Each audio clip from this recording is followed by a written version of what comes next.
Let's see. Dang. That looks high. I need to put the legs up. I'm gonna put the legs up a little bit. Okay, give me a second, y'all. It's gonna be dark. It's gonna be dark. It might be dark, y'all. That's because the phone is down. Okay, I'm trying to raise the legs up on that tripod a little bit. Okay, because the head was already high. It needed to be. Okay, cool. Okay, I raised it up a little bit. Okay, so first, what I'm gonna say is hello, hello. I got a lot to do this week. I am behind on quite a few things. Okay, on quite a few things. But like on days, like on Wednesday when my grandson comes, right? I like to have a home cooked meal for him. So I decided last night I want to make Great Northerner beans. Here they are. Here's the package. Great Northern beans. Okay, that's what these are. And usually I cook, when I know I'm cooking beans, I usually put them on the night before in a crock pot. But the crock pot was way up there. I couldn't get it. So what I decided last night, I said, well, let me soak the beans. And then when hubby wakes up in the morning, he'll take the crock pot down and transfer them into the crock pot for me. And then they'll cook throughout the day. So I informed hubby, hey, when you wake up in the morning, take the crock pot down, okay? Because I got beans soaking, da da da da da. And he said, okay. I said, don't forget. He said, okay. I said, I'm going to forget. So even when you take it down, text me and say, hey, remember you cooking dinner today. And he said, okay. And you know what he did? He forgot, baby. He forgot. Okay. It's a good thing my youngest son is here today. And when he was talking about him being hungry and he was going to go to Chick-fil-A. And I was like, oh, I'm cooking dinner for Leet. And he said, and I said, but I don't smell the beans. Because if the beans is in the crock pot cooking, I would smell them upstairs, right? But I didn't smell them. So I was like, oh, my God. Did your dad take the crock pot down? Because I have time to still put them on. And my son said no. So I said, well, if your dad didn't take it down, can you take it down for me? Okay, he took it down. But it's too late, right? It's too late in the day for me to put this in the crock pot. So I said, well, I already soaked them, so I'm going to cook them. And I do not like cooking beans this way because I got to pay attention to it, right? I have to pay attention to it. When you put them in the crock pot, you ain't got to pay attention to nothing, baby. You just put them on for 10 hours plus if you want. And you ain't got to worry about nothing. You ain't got to worry about nothing, okay? And some type of foods will cook, and even if you don't put anything in it, they will still be good. Cabbage is one of those things that you could forget to add everything to them, and it will still be good. Beans, certain beans. Great Northern beans happen to be one of those beans that are good, even if you don't add much of nothing to it, right? You can add your salt and pepper on your plate, or add the salt to the rice as you're cooking it, and make your cornbread. These beans will cook themselves if you put them on, okay? But anyway, I'm going to show you how to doctor them up, baby. I'm talking about where they're going to be good. Like good, okay? Super good, finger-licking good. That's that good where everybody would be like, oh, shit, good, okay? Now, what I'm looking for is a cutting mat. Look like I have to go into the dishwasher and grab one. I do see one in the sink. I don't like when I come down and the sink has water in it. I don't know why they do that. I don't like doing that. But I came down and the sink has water in it with a few things in it. And the things that's in it shouldn't even be washed. Like my pans, pizza pans. Pizza pans do not get washed, y'all. They get wiped down. I'm going to show you why they don't get washed in a second. Okay. I'm just drying off the mat, the cutting mat. Okay. So these are my pizza pans. See that one and that one. You notice they aren't looking really good, right? That's because somebody washes them. Or should I say put them in water. Somebody, I ain't going to say who, but it's only two of us real adults. When I say adults, I'm talking about husband and wife in the household. I didn't do it. Boom. Somebody else did it. Not going to mention their name. But you do not have to wash these things, y'all. These are things that you just wipe. Like your cast iron, right? This don't need to sit in the water. There's no need for this to get soaking in water. We washing things that incorrectly. Look what I'm doing. Okay. We're gonna let that simmer down. Simmer down a little bit. And I'm gonna skim that off. Okay. Now, what is that? Y'all wondering what that is? So, the reason why you soak your beans, which I rarely ever soak my beans. I do not really soak my beans, okay? Remember, because I usually cook them mostly in the crock pot. And because the slow cooking and the very intense long cooking, slow, long cooking, you don't have to soak them. But remember, I told you I soaked these beans. They soaked all through the night. So why do you soak the beans? Well, it helps get rid of those impurities that give you gas, right? If anybody ever ate burritos with beans in it or just beans and you wondering why you have a lot of flat, I don't even know how the word goes. Well, when you're passing gas, okay? When you're breaking wind the next day, it's because your guts and so that what you just saw is that gassy portion that gets in your guts and have you breaking wind all day and all night. Okay, that's the reason why you soak beans. Okay, you soak the beans and it helps to get rid of that. And as y'all saw, I was able to just skim that off. Okay, so that's what that is. I rarely ever soak my beans because it's time consuming to cook them this way.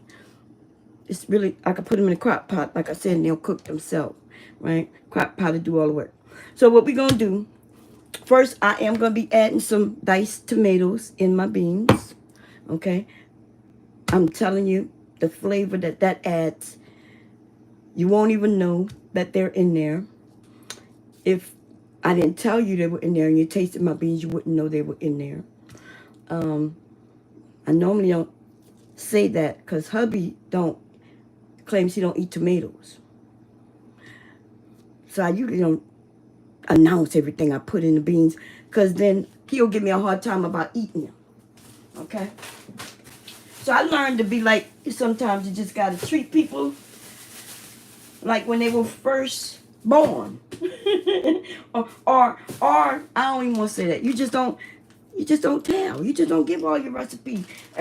All recipes is not for everybody, baby. Okay? Do they really be caring what's in the food if it tastes good? They really don't. They really do not. So, y'all know I'm from the great state of Louisiana, baby. Yeah, that's right, baby. Baby, listen. And we do everything. Our basis to all our meals is Holy Trinity or Trinity. Like, and it's the basis to all of our cooking.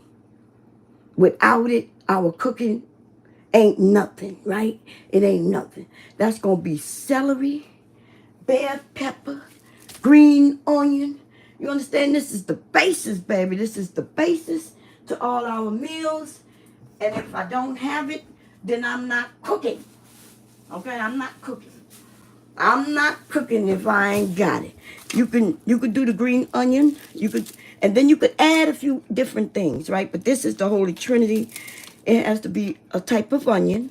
Green onion is preferable to me. But it can be yellow onion, white onion, sweet onion. Okay. I wanted to put that out there because when I mentioned the Holy Trinity, Trinity is three things, right? That's what Trinity means, three. And so, but when I tell people, hey, I have some onion, then I put another onion, I have celery, and then I show you the bell pepper, and then when we start adding in the garlic and the other things, people are like, well, that's not Trinity. And I'm like, well, no, you can use multiple types of onions if you want, which I will. Okay. As y'all can see, this is wilted, y'all.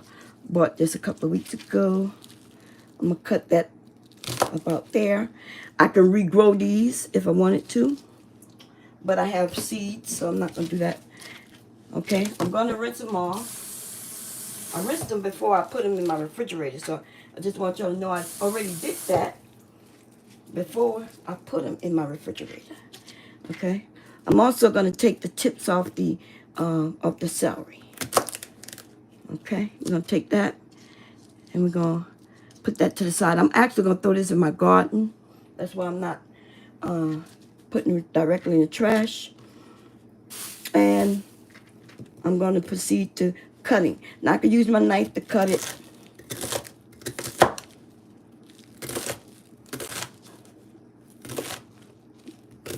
Right. Now, depending on what I'm cooking, depends on how I cut this. I could cut this in longer bits, thinner. I could cut this real thin to where it ends up where you can't see it in the meal at all. Right? That's the kind of trick in our Louisiana meals as well. You cannot see the veggies. Like I don't like a meal where I see these big ass pieces of onion. Like I'm thinking, what is this? Like you could get the flavor without absolutely chewing on these big chunks. But there's a reason why I'm doing this right now. I'm gonna cut that in another way in a second. Okay, and I have some videos on another one of my channel, right? Mostly where the cooking at, and I'll show y'all me cutting my Trinity every month, once a month. Okay, once a month I get the Trinity, everything, and then I cut it up enough for an entire month. But I've been lazy lately. I haven't been doing that in quite a while because I don't cook as much as I used to anymore, right? Don't cook as much. I'm gonna grab those 2 seeds because I am gonna plant them. Look, we ain't letting no seeds go, baby. Look, time's about to get hard. Don't be throwing no seeds away. Put them in a pot with some soil and grow them. Okay?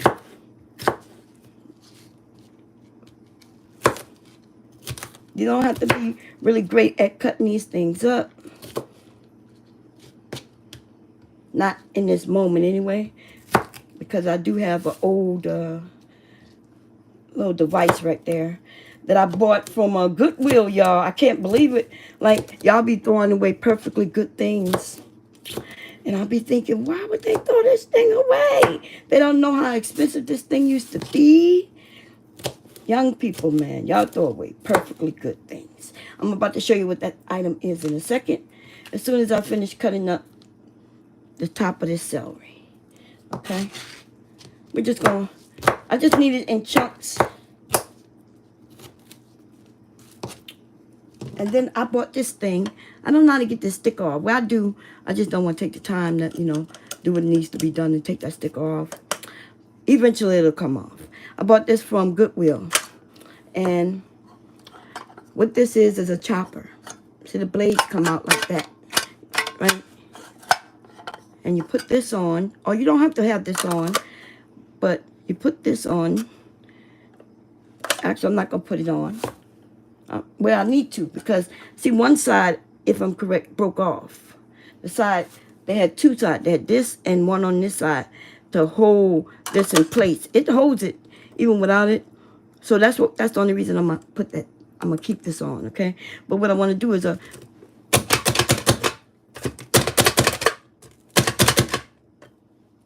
Okay.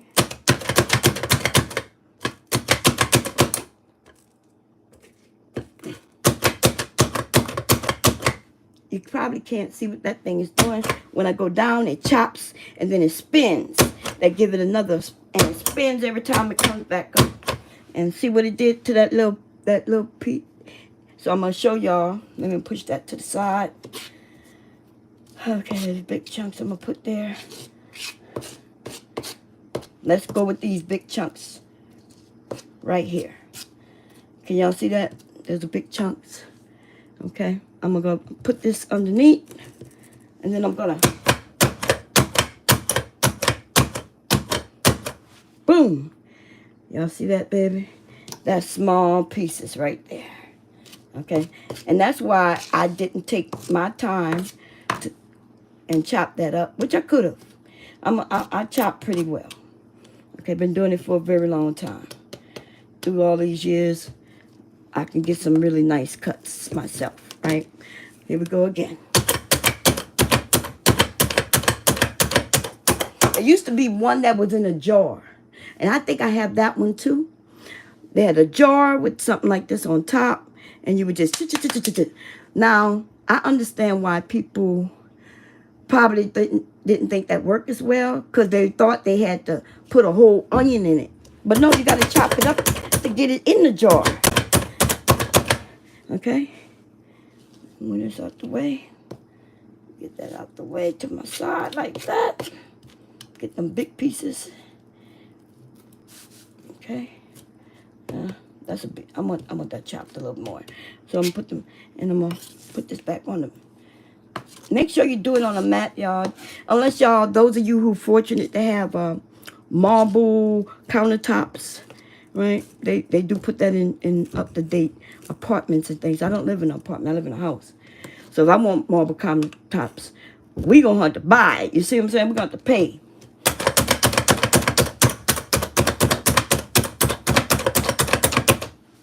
We're going to have to pay. I should have just kept it like that. Kind of pushed it over like that. Now, this is a lot. All of this is not going in that pot. Okay? It didn't look like a lot when it was in big chunks. But it is a lot. It's enough for quite a few meals. I'm going to be making okra stew this weekend. And I'm going to need some of this. Okay? And this might be the last piece. Maybe not, if I can get it all under there. Look like I'm having a problem getting that piece in. Okay.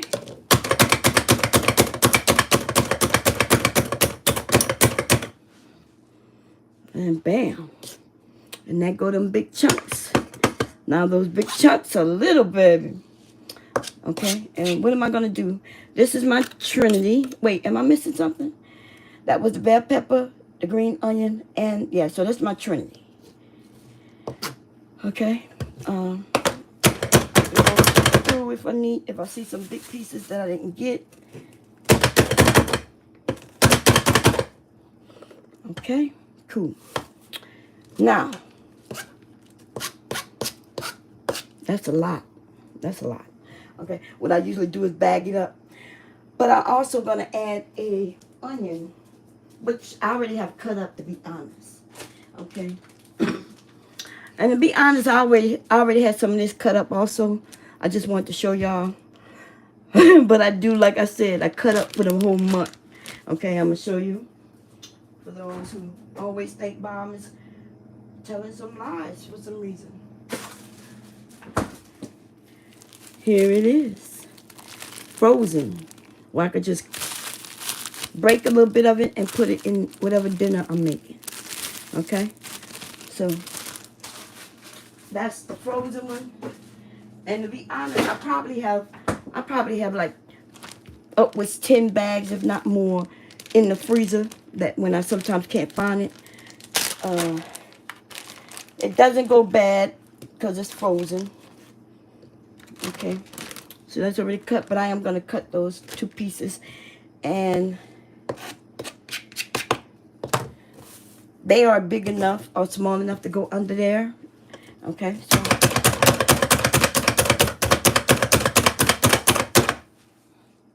and bam, cut up just that quick. I'm just trying to get the little pieces. You do have to, the thing about the one that's in that glass, right?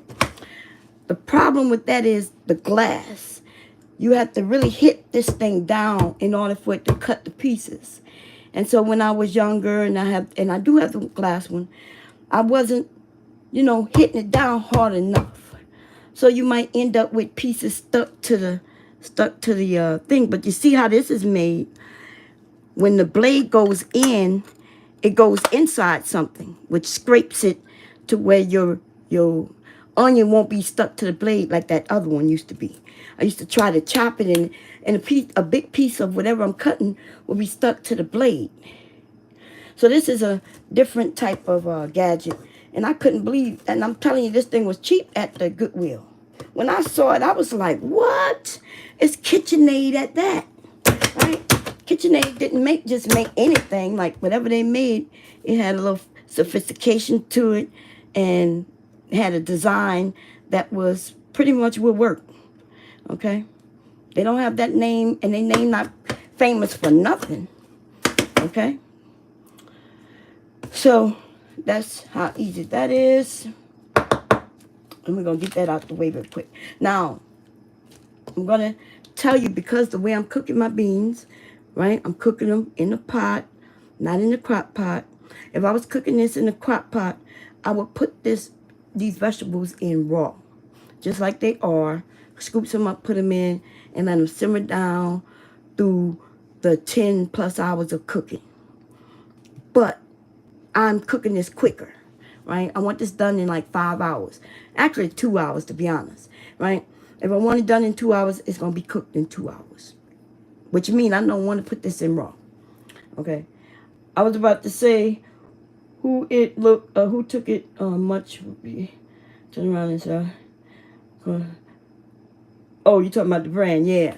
How you doing, Miss Not For Everyone, Lena? How you doing? How's everybody doing? A bit tired. I'm making some beans, girl, Great Northern beans. The 18th letter say, I love New Orleans style cooking, baby. I'm about to show you how to do it, baby. And everybody else, how y'all doing? Okay.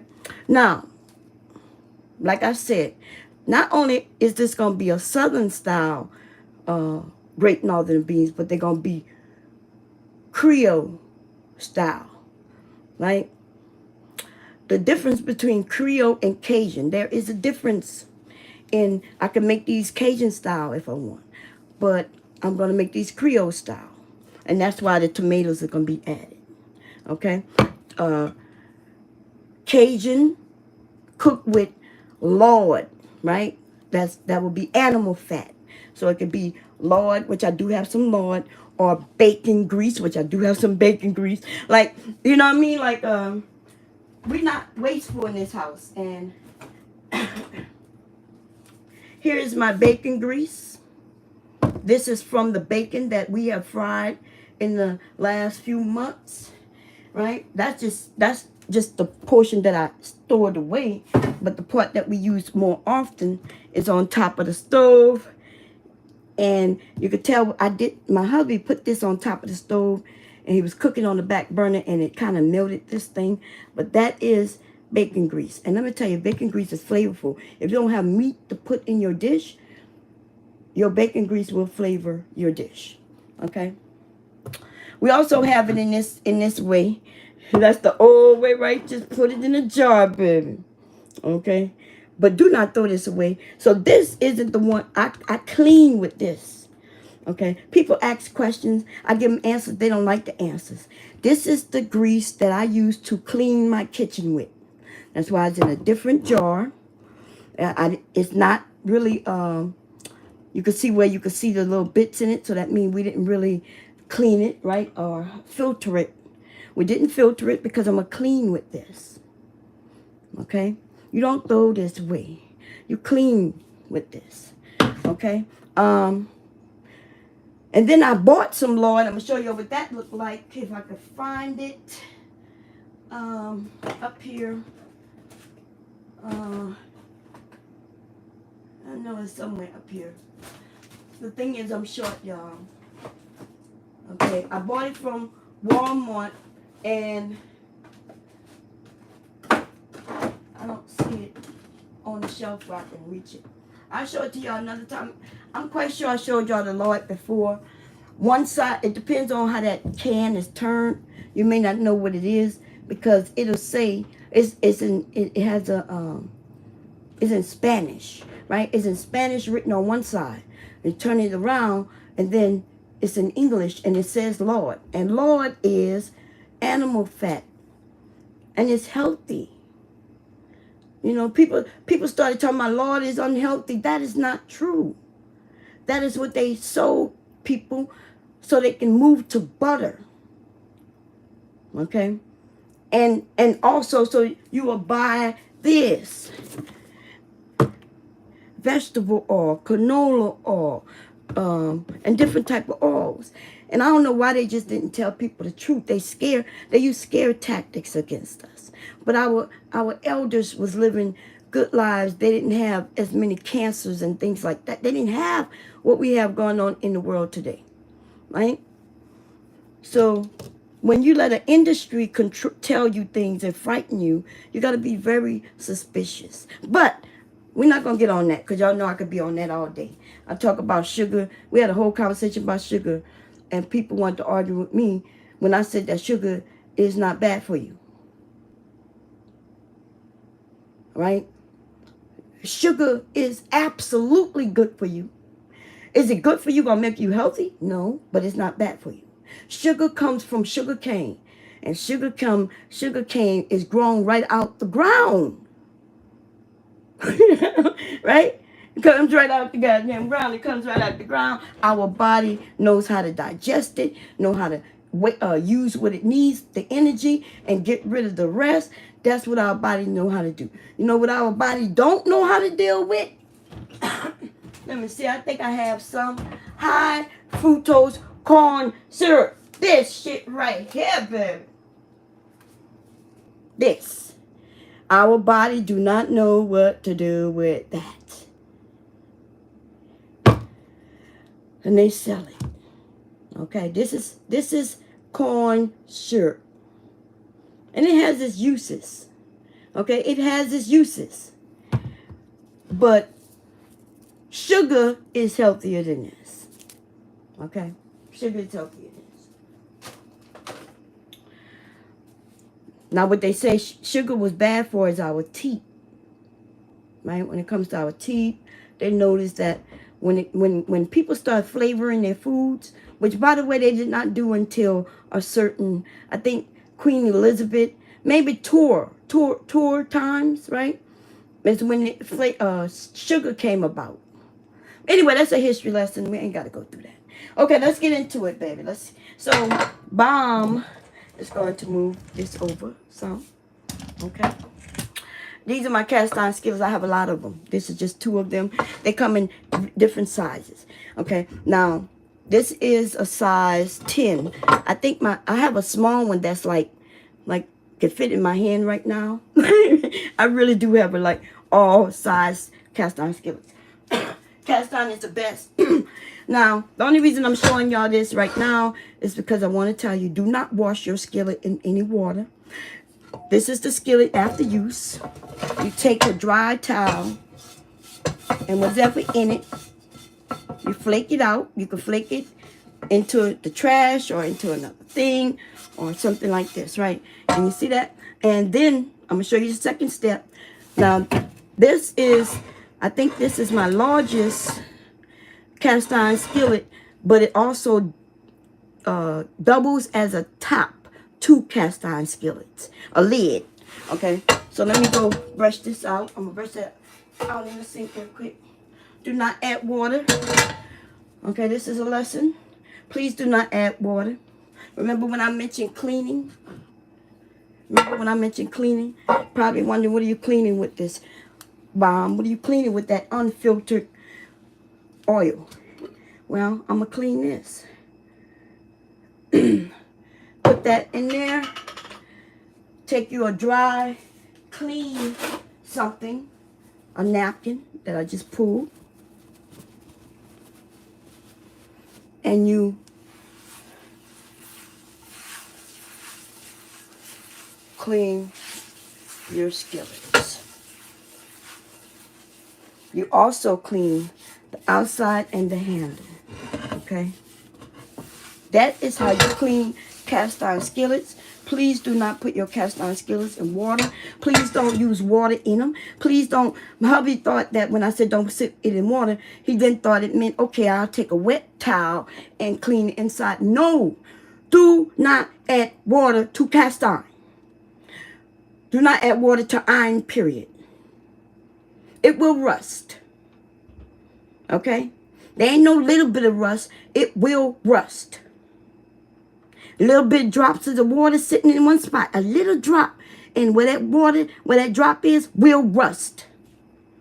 Do not add any water to your cast iron, to your iron, anything. Okay? This is how you wash it.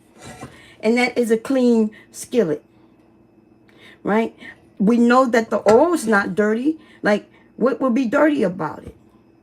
Just because it's not filtered doesn't make it dirty, right? Food was cooked in it. You cook in this. Food gets cooked in this. People say, Mom, that looks dirty. What are you talking about? How does it look dirty? This is clean. Okay? And now you can, if you want to, depending on how bad the skillet is, I can put this in the oven, on a warm oven for 10 hours all day or whatever, and that will then create a non-stick surface. That's called seasoning your pans. You season pans so they will be non-stick, because the thing about cast iron, baby, it will stick. You have to know how to cook with cast iron. You got to know that you can't put nothing in a cold cast iron. It will stick. If I want to cook a egg in this type of skillet, this thing needs to be piping hot. It needs to be piping hot. I put the egg in there and it won't stick, right? It won't stick. But if I put an egg in this thing and it's just warm, then it's going to stick. If I put anything in here with this thing warm, it will stick. No matter what you do, unless you season it and you create. The oil creates a surface. You bake it so it bakes in and it creates this surface that'll be a non-stick surface. That's called seasoning your pans. That's all you have to do. You do have to bake that in, okay, in order for it to be non-stick. Otherwise, just make sure the pot is hot and you won't have to worry about no sticking. Okay, so I'm going to put this to the side because I'm not going to use this one. But, oh, I told you that it doubles as a top to the cast iron. This is a small one, so it's you.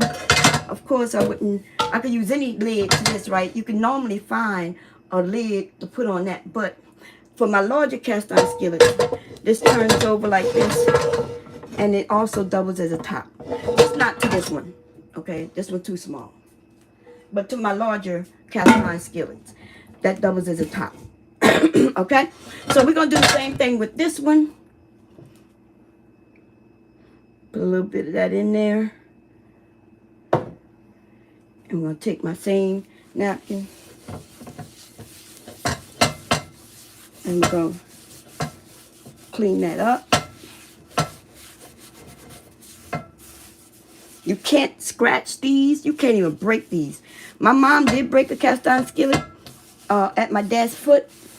The only thing that could break on skillets like this is at the weakest point. The weakest point is going to be here at the handle, right?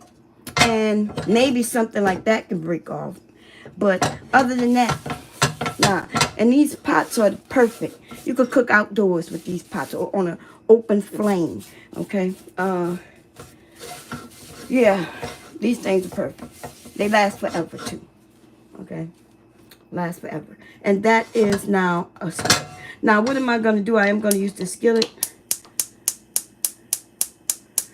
Come on, thing, turn on. Okay, you don't want to turn on. I'm going to use something to start it.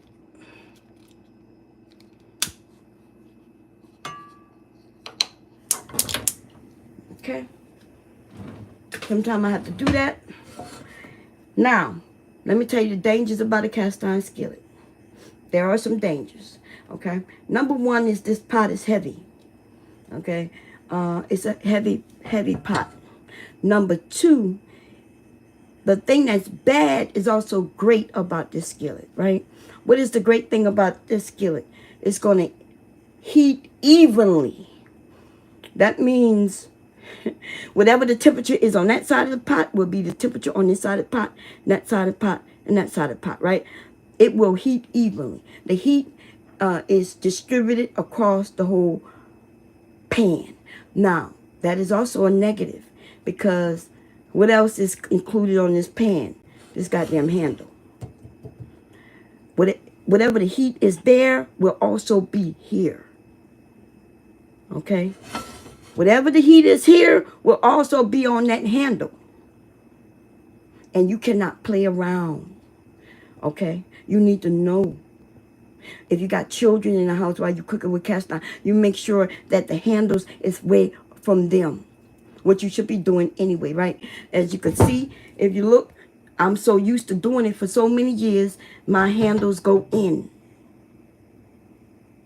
Right? We do have a kid in the house. But when my kids were young, I started to do that.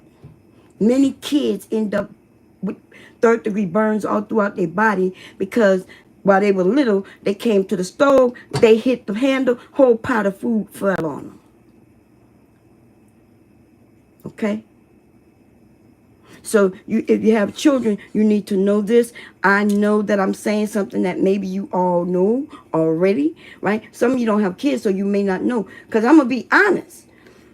Not until I had kids did I think to myself, wow, I never thought of that.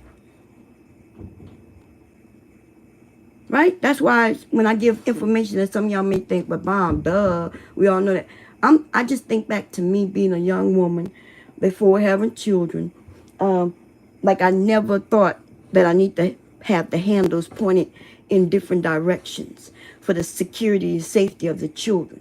Okay? So I don't think people are stupid when I say certain things. I'm just making sure that we know. Okay? For the safety of yourself and your family. That's all. Okay, anyway, this thing will get as hot as that. Right now, I can still hold this. I feel it warming up in this area here. And the way it conducts, right? If you understand iron or steel, right? The way it takes the heat and it starts to radiate everywhere. So that's why it's a great thing to cook with. Yeah, but this is not, the handles will get hot. Now, what came with our set, because my husband bought me a set, and then if we go to Goodwill or wherever we go and we see some cast iron on sale, like they'll be selling them for like $1. They be rusted. You look at it, you feel like, oh my God, why is it even here? It just need a little tender and care, baby. Rust wipes off like it's nothing. And then you have to oil it. And then you bake it. And then it'll look just like this. Okay? Now, my set came with gloves. This is one set of gloves that came with one of the sets. And I have a black pair as well. I keep them here in the drawer. I don't see the black pair. Oh, yes, I do. They're back farther in the drawer. So we keep it in drawer. Now, I'm not sure if y'all can see, but it's smoky. See, it's smoking. That's the oil. Okay, now, why is that oil smoking? First, I'm going to turn that thing down. I don't need to be that hot, that quick. Because I put oil in it, remember? That's why you have to bake the oil if you want a non-stick surface. Because if you don't bake the oil and get it to bake and kind of, cook inside of it, what will happen, it will burn off. So I did not create a non-stick surface by just adding oil to that. Some people think that, right? I've seen people say, well, Bob, I added oil. I just didn't bake it in. And I'm like, well, all you did was add oil, but that's going to cook off. And right now you see that oil cooking off. That's what's happening. The oil is cooking off. Okay? That's why you have to bake it. You bake it slowly. Not like you're baking a cake. Put it on a nice warm temperature and let it bake for a few hours. And that's how you create your nonstick surface. Okay. But I do, so let me tell you, this came with a set and this came with a set. And y'all can see this ain't no joke. These are nothing like these. Okay. Now I'm going to show you a few differences. Give me a second.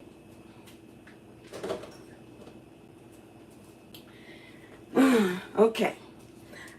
I'm going back to when I was younger. I'm just going to let this heat up. Okay, y'all? We're going to move this. I'm going to move it a little bit. I'm going to move some things out the way over here. Okay. I'm going to turn this a little bit like this. Okay. Okay. Get that out of the way. Okay, so here is a oven mitt that I bought from Dollar Tree. And this is an oven mitt that hubby got from Walmart. And here are the oven mitts that came with that cast iron skillet bit. Now I'm going to turn this thing on. Uh-oh.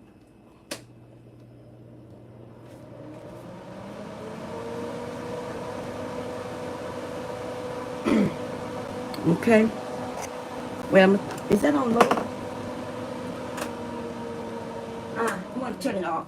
But, okay, so you think you could buy these from Dollar Tree and they're going to work well. The truth is, you're going to find out soon that they're not going to work well at all. It's just really for looks. Okay. Not only that, but look what happened. And I want you to know that this is just, you know how I quilt? That's just a batting for a quilt. And batting heats up. Some of y'all may know what I'm talking about. You bought cheap ones and then shit, you put your hand in it and you realize you could still feel the heat. Do not use this with no cast iron. Cast iron. Please don't. Lord have mercy. No. Okay? No, no, no, no, no, no, no. Don't do it. You will regret it. In fact, you could feel it with a regular handle that's not even cast iron. This is worthless. For show only. Here is the one from Walmart, though. Look, that's different. Y'all see that? Look. Y'all see that? This is just a batting that they put on, quilted it, and sewn it. This, though, is not just a batting. This is a foam. It has something in it that reflects. I have that material over there in my sewing area. And this will keep your hands safe. You can use this with cast iron. If you have to, you better make sure that it's a good one with the right materials. But I wouldn't use this with cast iron either. Unless I'm just moving it around. Just kind of like moving it around. Okay? So, as long as you have a good one, right? Look at what's in the inside before you buy it. You could tell the difference between this and this clearly. This is the inside. There's no way that should look like that, but it's cheap material. It's just batting. Look already, look. Wherever there's no batting is a hot spot. Okay? As soon as I put this on and I touch something, I felt hot. I was like, oh shit. Like, I could feel that. Right? Make sure you have the right materials for what you're using in your kitchen. Now, let's take a look at this one, though. Now, I'm going to show you this one. And remember, I told you we have another pair. The black pair. What I did with the black pair? I just had them. Man, I be sitting shit places. It's black. Oh, here you go. I set them up here. Okay, so we had to get another pair because I had these and they're dirty. And I was like, oh, they're dirty. And you know what my dumb ass did? I put them in the washer. And then I put them in the dryer. And I didn't regret it until after the fact. And I'm going to show you why that is in a second. Okay? When I put them in the washer and the dryer, I can no longer get my hand in there. And I realized that I have ruined the inside. Now, let me tell you, this is leather. This is a hide. Some type of animal hide that protects. It has a thickness to it like leather. This some type of hide. Okay, which protects you. And then they put just a basic lining in, and it looked like duck. This is like a canvas, like a duck canvas material that they put inside. And it was very comfortable, and until I washed it. And when I washed it, this is what I did to it. So this is user error. But you could, if you look at that, you can see that this is some type of hide, some type of leather, some animal. I'm not sure what. I'm quite sure I could find out. But here is the brand Camp. What did I say? Camp Chef. If y'all look that up, I'm quite sure they may give you information. Okay, these were perfect when I put them on. So I ended up getting another pair. And as y'all can see, I haven't washed them, baby. I have not washed them. Okay, this is Lodge, whatever brand. And this is also a hide. And the inside looks like it'll be also a type of canvas. And these are great.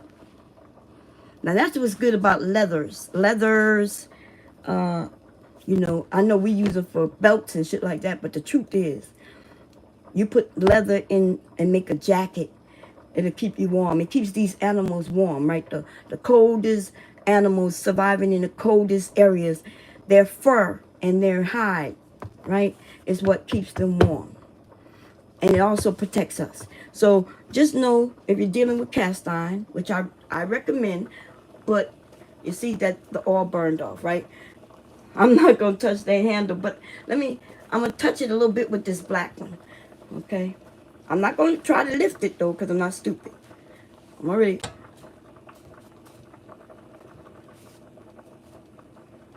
Okay, so the reason why I don't really feel the heat here is because... when I touch the outside, that's hot. So this handle is very hot. It'll burn your skin off. Be careful. Okay? Be careful. Be smart. That's right. Be smart. Okay, so what am I about to do? I'm going to add a little bit of oil or butter, which I am going to get some butter, or margarine, whichever you prefer. I do have butter, okay? But I'm just going to use some, and I am going to saute my vegetables. And why am I doing that? Remember why I'm doing that? Because I don't want to put them in raw. Because I'm cooking them fast. You only use these type of equipment on cast iron, iron, things like this. Do not use this in your non-stick pots and pans. Okay? They don't tell you that. I didn't know that. I'll show you why you don't do that in a few. Okay? If I remember. But I'm going to start getting this done because my beans are cooking down. So first, before we get to what I'm about to do, let me show y'all the beans. So I started out by putting like 3 inches above the beans. Or water, just water. And they cook down. That's the thing that happens with beans. That's why you got to watch them. You cook them. They cook down. You add more water. Add more liquid. Some people add chicken broth and stuff like that. I don't know why they do that, to be honest. Especially the type of chicken broth they add. They're really not doing what they think they're doing. Oh, snap. They're really not doing what they think they're doing. Okay? So, I'm going to add some warm or hot water to the pot. The reason I'm not going to add cold water because I don't want to bring the temperature down too much. Right? I actually don't want to bring it, if I can, not bring the temperature down at all. So you got to think, you got to be smart. You don't want to add cold water to hot water. Unless you're trying to cool something down. So be smart. 1,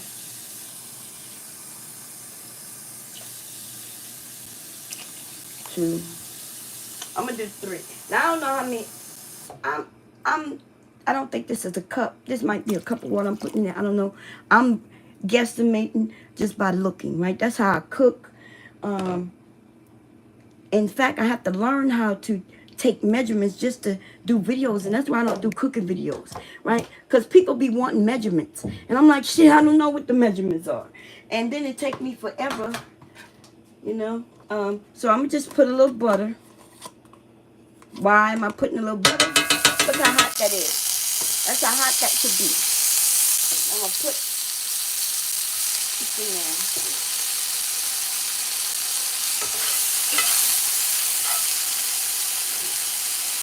This is mine.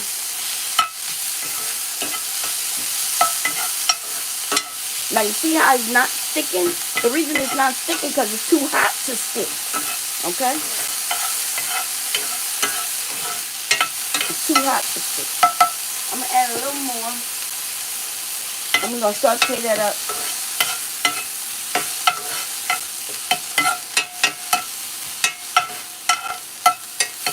Spread it out. Keep it moving. You want to soften them up. They release their flavors, their juices.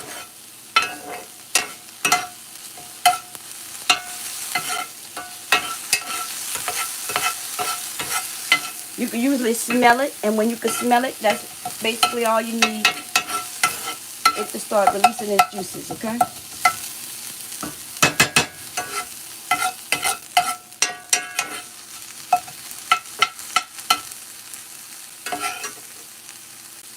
And now I'm just scooping it in my pot.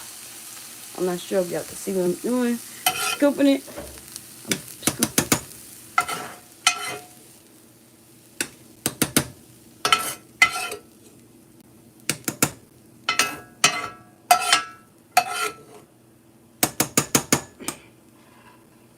You want to stir your beans because they will stick. Okay? If you don't stir them beans, they will stick, baby. Now I'm gonna turn this cast iron down a little bit because I didn't cut. Did I put onion? I did put the white. Did I put white onion? I can't remember. Yeah, I did. Okay, I did. I'm gonna add some more. Now, as y'all can see, I put that in there. Stir the beans because depending on what type of pot you have and how you did them, they also can stick. These will become creamy. The beans burst open and then there's like a cream inside the beans. That's how we cook our beans, right? They're going to go on top of a bed of rice, and we're going to also have some, I'm probably going to make cornbread, okay? From scratch. I'm going to make cornbread from scratch. But that is what you do. It's called sauteing your vegetables. I'm going to turn this off. I don't think I also can cook my meat in here, which I am. Let me do that. Give me a second. Now, usually I have either ham hock or I'll have different things like let me put that back on. It should like, yeah. Okay. I could cut it in pieces or break it in pieces.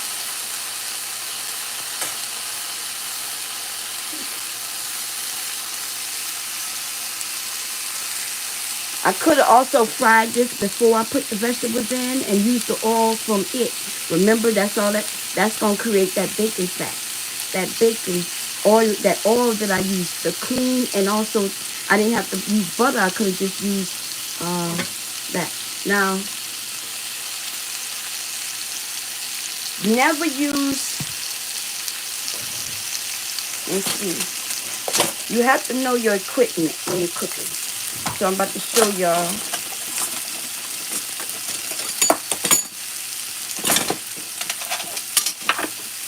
So there's these type of spoons and spatulas and things, and there's these type of spoon spatulas and things. Wait, let me wipe that off, y'all. I had made some eggs earlier.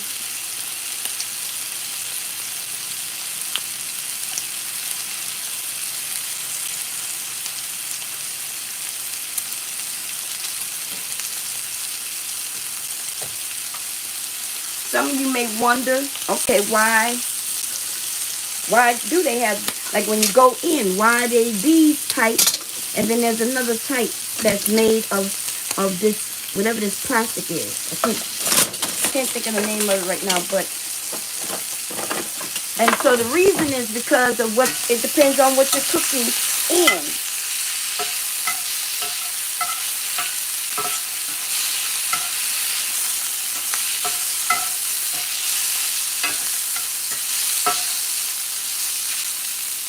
I'm gonna do a few more pieces, y'all. But I don't need to, right? Because the meat is to flavor the beans. You can make it as crispy as you want or not. But mostly it's about flavor.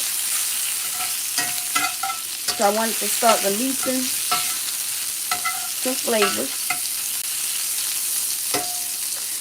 If I was cooking it in a crock pot, I could have put the bacon in raw. Okay.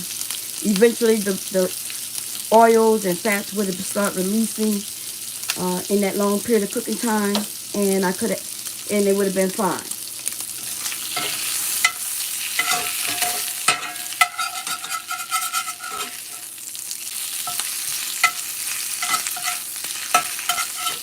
I'm gonna take that and I'm gonna put that in my beans. Just the way it is. I want the flavor. I'm gonna show y'all how you could tell that flavors was released in that pot, because you can see the little oily spots floating. That's the flavor. Okay. You can add as much or little of that as you want. Okay. I'm cooking 1.5 pounds of beans. Okay. That's how much I cook, because I know my family. That's, if I cook 2 pounds of beans, that's too much. It's going to be waste. And if I cook less, then somebody going to come down, try to scrape the bottom of the pot, looking for some more beans. So for my family, look at that. See that? It look like a little, but it's a lot. That's a lot of flavor. Okay. And I'm adding that to my pot.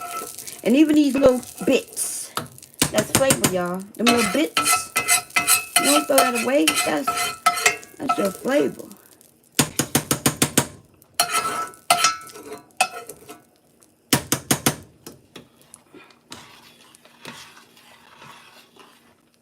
I should have showed it to you when it was sitting there. Let me see. Remember, I scraped them little flavors. You see them floating around? But once I stir it real good and add everything I'm going to add, you're not even going to see it, but you will taste it. Okay? That's called flavor.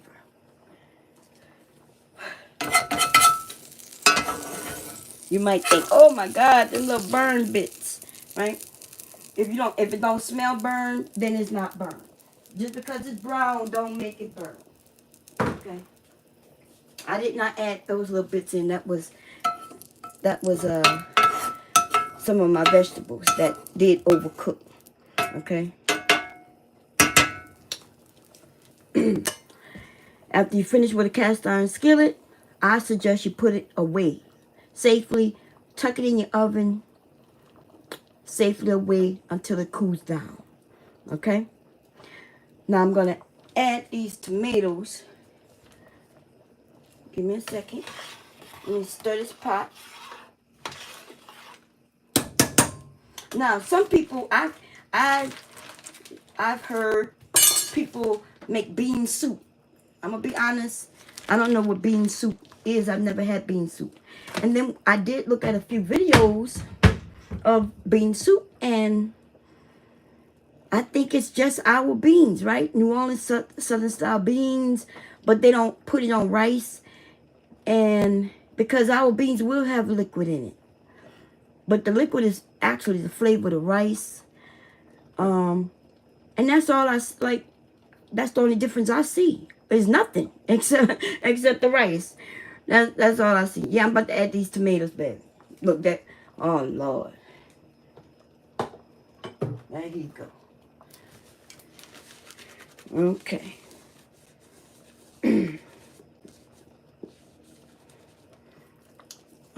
So I'm gonna put this bacon back. Okay, we are bacon eaters. I know. First of all, for you vegetarians, right? For you vegetarian, you can replace meat for whatever you want to replace meat with. Okay, we aren't vegetarians, but you could you could make beans into a vegetarian meal because beans are protein. Beans will taste good even without the meat. And so what you would just do is not add the meat. That's it. Okay. Don't add the meat. And now you have your meal. Now hold up a second.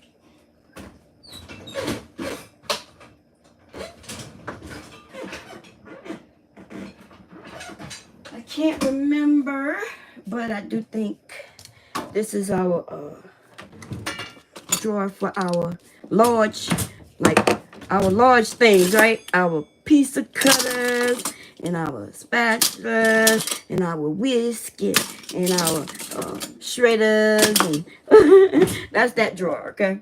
Everything large fit in there, and this is the can opener. So I'm gonna open these tomatoes. Come on, there you go.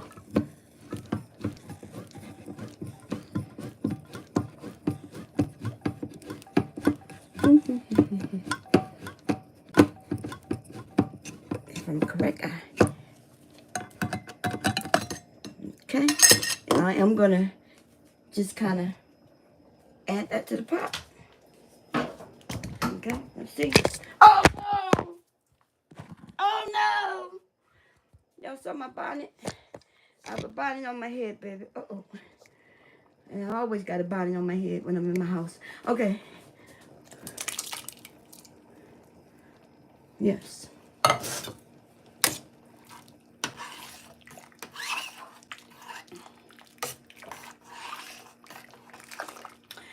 This is what they look like right now. That is not what it's going to look like in the end. Tomatoes get softer, just like I softened the celery and things like that. Y'all didn't see me naked, did y'all? I do have on clothes. Okay. The tomatoes will break down. You won't even see them. Okay, but it will add flavor. What does it do? It's going to make these beans even creamier. Okay, this is the Creole Southern style Great Northern beans, baby. Okay, now what am I missing so far, right? Y'all see me add the vegetables. You see me the beans, the water, right? And the only thing that's missing now will be the things that you add to taste. And that's where it's up to you as an individual. So I'm going to be adding salt, pepper. I'm going to add a bay leaf or two. Let me grab the bay leaves out.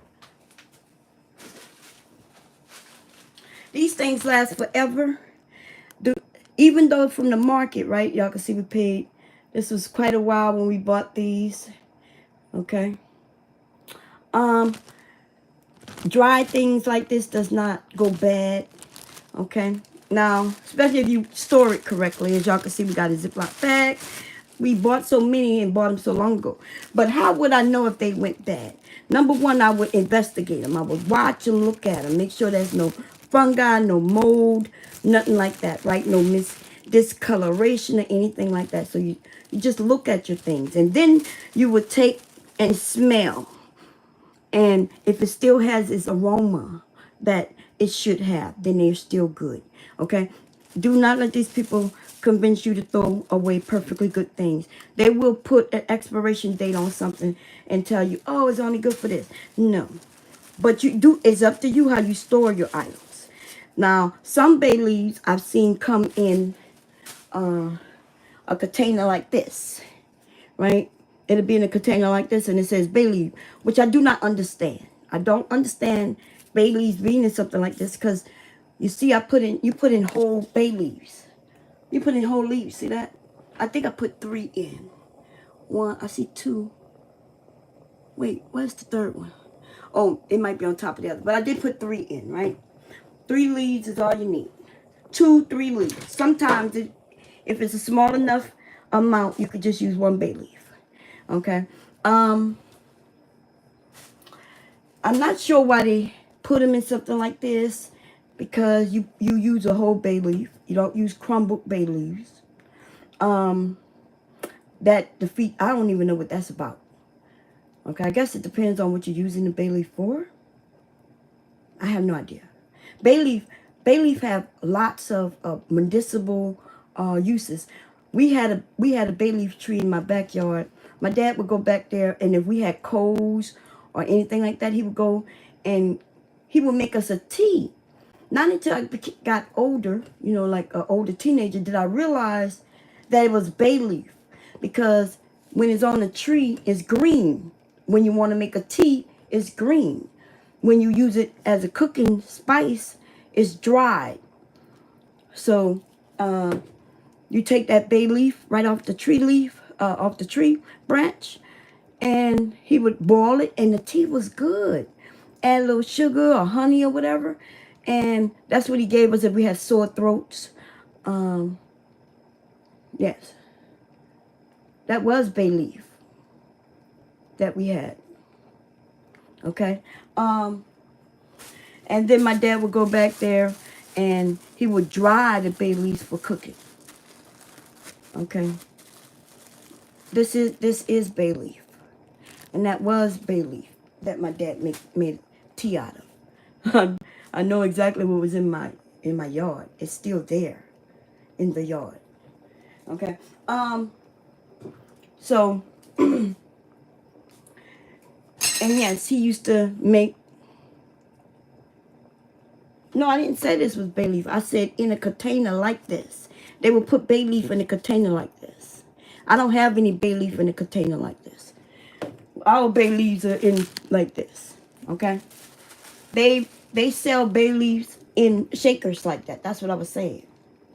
Like these oregano leaves. Right? They got the leaves in a shaker. I've seen them put bay leaf in a shaker like this. That's what I was saying. I know how to read. I know that says white pepper. Okay. Anyway, so now let me tell you about myself. I'm from Louisiana, right? And I do love Creole and Cajun food, but I do not like spicy food. Now, what does that mean? Right? My gumbo gonna be flavorful and it's gonna be a Louisiana style, but it's not gonna be spicy. Now, what do I consider spicy? Something that I do like. So, Old Bay, I can deal with Old Bay. It is spicy, but some people like their food hot, right? And that's when you used to hear, I can't think of his name because I don't remember people's names. The one who used to sell the spice, and he used to say, "Bam!" It's not hot, but it's bam, right? That means it has that bam flavor, but your mouth not smoking hot where you need to, you got to drink some milk or something. Okay. So, but in my household, it's 4 of us, and everybody have their own taste buds. My husband he like the Cajun, he like the blackened flavors, he like things like that. And I don't really like blackened flavor. To me, that's a whole bunch of bull crap. Where somebody burns some shit and they convince you that, oh, this is a flavor. No. Okay? No way. You could blacken something without burning it, and people don't know that though. You can blacken something without burning it. Okay? Now what I'm gonna do is I'm gonna let this cook down. I'm gonna put this back on high. We're gonna let it cook down like it did before, and then I'm gonna add water to it one more again, and then I'm gonna cover it, right? And then I am going to let this cook. Now, I'm not sure if y'all can see what type of pot this is. Okay, see this pot here? Y'all see these little grooves at the top? Y'all see that right there? This is a pressure cooker. Now, I'm not using it as a pressure cooker. I'm just using it as a pot right now. But if I wanted to, I could use this as a pressure cooker. And this will, something that cooks in like 5 hours will be cooked in like 2 hours. Okay? Why? Because of the pressure. Why? What makes it have pressure? You ever used to put a lid on something? And in fact, let me give you an example of what pressure means. You don't have to buy a pressure cooker. Okay? People are buying things because they give it a term, but they don't know what pressure cooking means. Pressure cooking, it means it's cooking under the pressure. So let me show you what pressure is.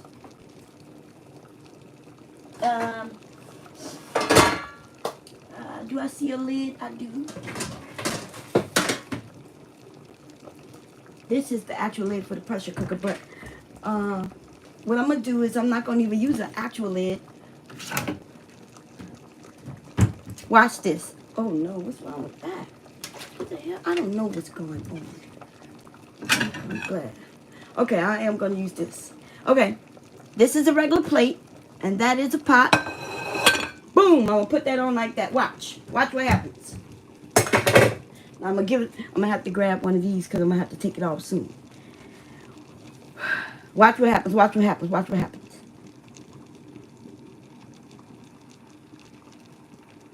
It smells so good in here.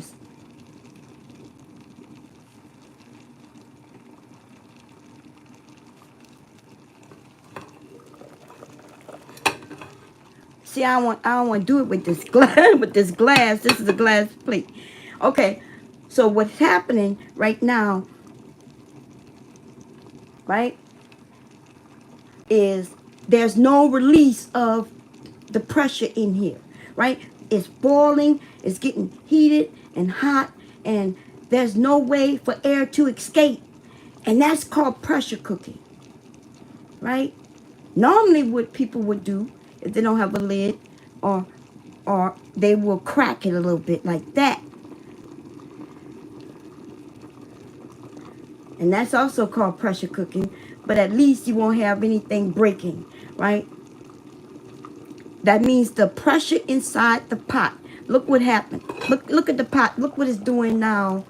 It wasn't boiling like that before I put a lid on it, even though it was hot. That's what pressure cooking is, right? So you put a lid on and you keep a little crack and it'll boil down. You don't need a pot, okay? But you want to buy, let me show you a pot. If you're doing it like that, you do have to watch it because you got to make sure that the plate don't slide and cover, because then it'll blow.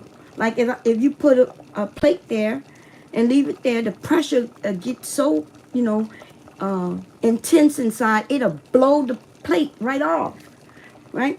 So what another example is, they have some pots with lids, and the lids have a little hole in it. They don't make those no more. I don't really see them, or maybe they do, I just haven't seen them. But if they have a little hole, that hole is for you to pressure cook. You didn't need no special pot to do that. You just needed a certain lid. And so this lid, this is the pressure cooker lid, right? And somebody coming in. That's hubby. Hey, babe. This is the pressure cooker lid, and the pressure cooker lid has numbers, and the numbers allow for the pressure to come out. So if I didn't want any pressure to come out, it'd be there. Manual 1 and 2, right? And so what it does is it opens a little portion there to allow the pressure out. And this thing right here, right? This thing shakes so the pressure can go out. Okay? And how the pressure comes out, the air comes out through here. Okay? It comes out through this part right here. Right up here. There's a little, see that little hole right there? Uh-oh. So this is why this is a pressure cooker, that you can fully encapsulate this thing. Let me show you how to do it. You see how, let me show y'all before I do that though. Just in that short period of time, look how it cooked down. It smells really good in here. Don't worry though, it's gonna break down and cook down.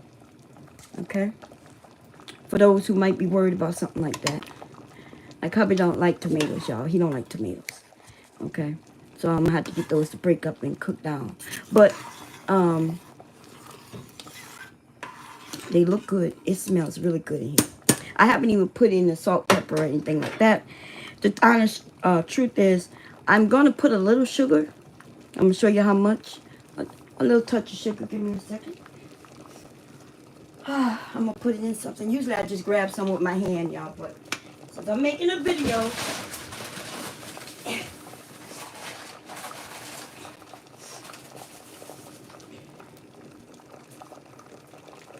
I grabbed a little small amount of sugar, and I didn't add much. I still have some in here, as you can see. Now, what does that do? Well, it's going to help with things that I'm going to also add in here, right? I'm going to add some pepper. I'm going to add some salt. I'm going to add some garlic, whether it's going to be fresh garlic or garlic powder, which I'm actually going to use fresh garlic. Well, I'm not going to say fresh garlic. I'll show you.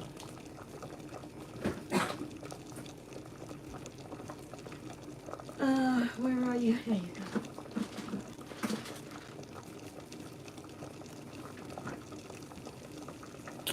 Okay, so here's garlic. Okay, minced garlic.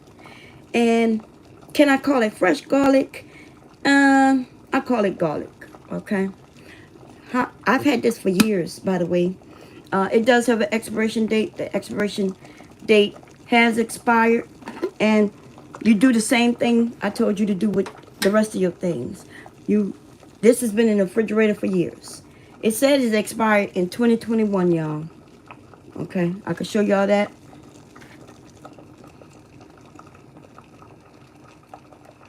See? But it's been in my refrigerator. My refrigerator stays really cold. There's nothing. I make sure that we use clean when we grab what we're getting out of there, so there could be no mold growth or anything like that. And so you inspect, and then you can taste it. And by the way, garlic tastes good. I'm going to take a spoon, I could taste it, and I also smell it. Before you taste it, definitely investigate, smell. Does it still have its intensity and smell? Okay? And it does. Okay? I recommend everybody take a spoon of garlic once a week. You're not going to be able to taste it. The smell is one thing, the taste is another thing. It tastes like an apple.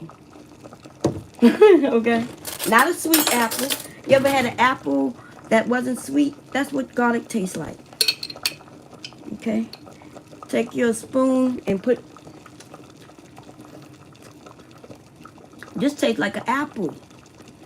Okay? And it's good for your health. Okay? But anyway, after you do your investigative work, you taste it, add it in. You can add it in raw. You can saute it if you want. Do not burn your garlic. Garlic is easily burned. When you add garlic to your other vegetables to saute, please don't put it in at the same time. Garlic burns quickly. Okay? In fact, I wouldn't even saute the garlic at all. Okay? I guess if it's fresh garlic, what I would say, either blend it a little bit to get the juices to come out, or you don't really have to saute no garlic. Don't do it. Unless you know what you're doing. If you know what you're doing, cool. Garlic burns, and garlic burning has a flavor that you will not like. Okay? It can ruin your whole dish. Now, see, I'm not sure if you can tell the liquid. It's not just like just water anymore. It's thickened. Now, let's say I didn't add the tomatoes, which is a way you could cook this without adding tomatoes if you want. You would cook it down. And if you want to thicken it, you could use cornstarch. You could use a little flour to thicken it. You make a slurry. I would rather use cornstarch. You have to know what you're doing to use flour. I use a flour if I want a gravy, like if I'm looking for actual gravy with some coloring. Okay, now, so the last thing that I need to do with these beans that I need to actively add. Can we eat the fresh garlic like an orange slice? But not like a, well, oh, I see what you're saying. Like when you peel it, you can eat, there's people who eat garlic that way, but that's a lot of garlic. Like you don't need the whole slice. But cut it up and eat it. Like, you know, trust me, it really has no flavor. It's not sweet, it's not sour. Even though they say garlic has a, you know, I used to hear that garlic causes people to have bad breath. Now, I don't know if that's true. Some people just have a high sense of smell. I never smelled anybody's breath, to be honest. So I think I have a low sense of smell, okay? Well, actually, no. Leek be having that stinky breath sometimes, okay? My grandson be like, damn, Leek, go brush your teeth.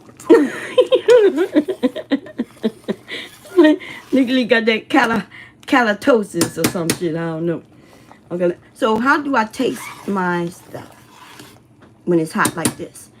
I coat the spoon, I do that, and I take my finger like that, and then I put it in my mouth.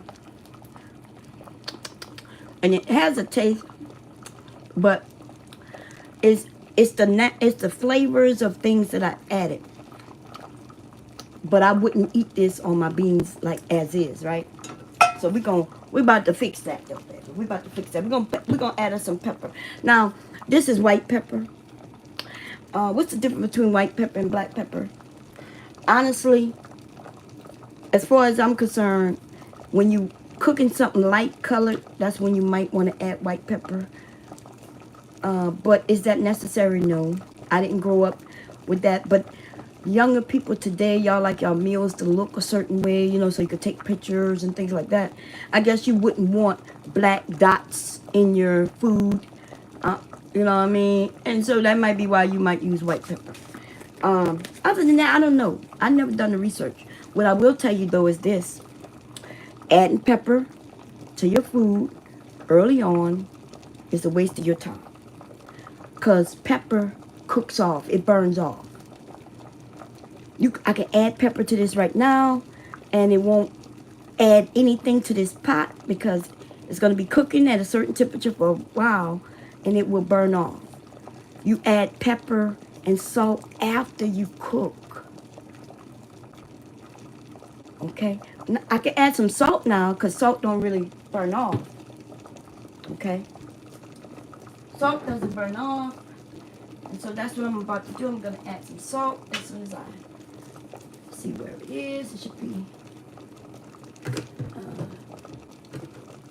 this. So we have some coarse salt. I'm looking for the pink salt. Oh, here it is. It is where it should be. I don't. Hubby bought this, and I don't honestly know how to use this. Okay, I learned how to use this, but I grew up only using this, right? This is what I saw my dad use.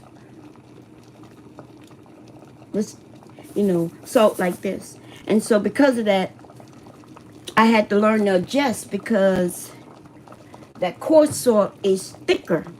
And so a tablespoon of this salt and a tablespoon of this salt is not the same thing. So honestly, I'm scared of salt. I think I explained to y'all that why I'm scared of salt. I'm scared of salt because the first time I ever cooked something on my own was rice. And it was too salty. So I don't cook with a lot of salt and peppers and things like that. I cook with a lot of vegetables. bell pepper, the things that naturally flavors your food. And then you sit down at the table. I put the salt and pepper in front of you, and then you can add it. And when people, like if you taste the food and you be like, and I don't really taste nothing, then I said, well, add a little salt to it. And then the flavor just, wow. It's amazing what salt will do. Salt brings out flavors. Flavors that are already there, but it just needs something to just bring it out, right? A little salt. Everybody in my household have a different palate, right? And so I think things are salty, and they think it's not salty, so don't have enough salt.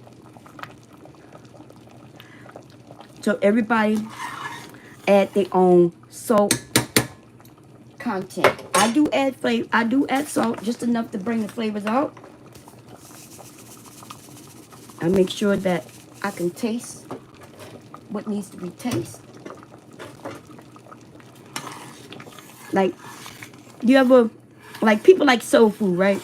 And you go to a soul food restaurant, and people like to sit down, and they be like, oh, this is good. And I sit down to the same thing, I'm like, oh shit, it's salty. Okay, it's salty. I don't want to use the salt. I'm gonna use my pink salt because I heard that this was healthier. So this is what I've been using for the last 5 years or so. Okay. Whatever's healthier for my family, of course, that's what I'm gonna go to. Right. I just need to hear. I need to taste everything that I put in this pot so far.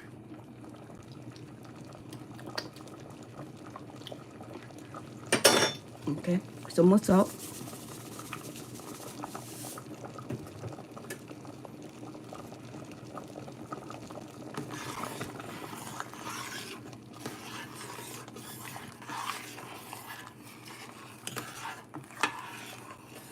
Lena says salt is good. It's great.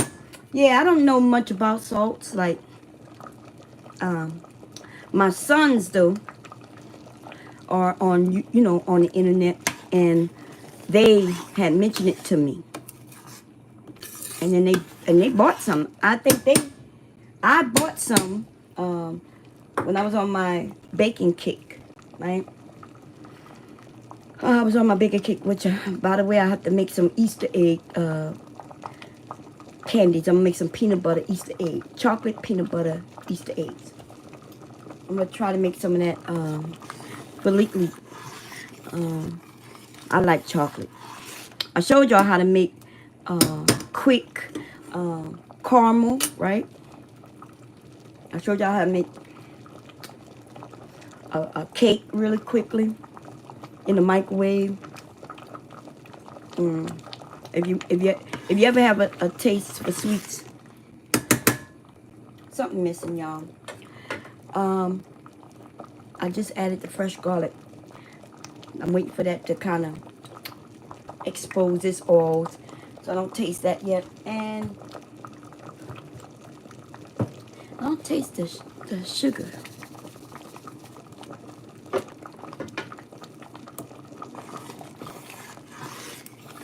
I have a great palate, y'all. I could taste things and tell what's in it. Between that and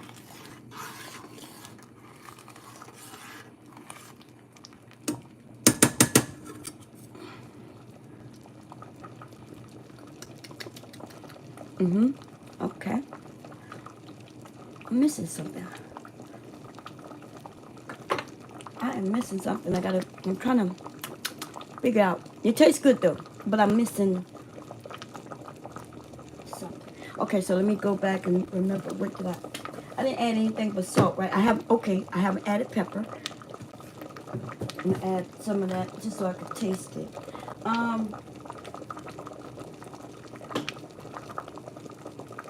Now this is a little trick, right? Now, yeah, I added the salt. See this ground ginger? Now I'm gonna add this to my plate directly, but I add this to eggs and things. You rarely know it's there, but they say it's really a health benefit. I'm not gonna add this to the beans though, cause I've never done it. Okay, so I'm not gonna. I don't want to start today, baby. I'm not gonna start today. I'm not doing nothing different just for to make a video. I'm not doing that, baby. We gotta eat this food, you know. It's for my family to eat.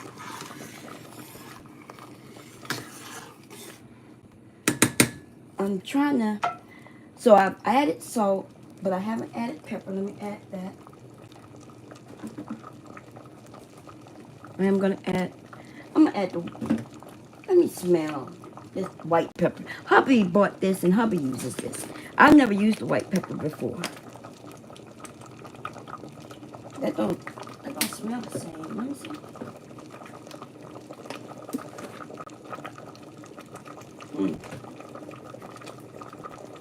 I'm testing them. I'm smelling both the peppers to see if they smell any different.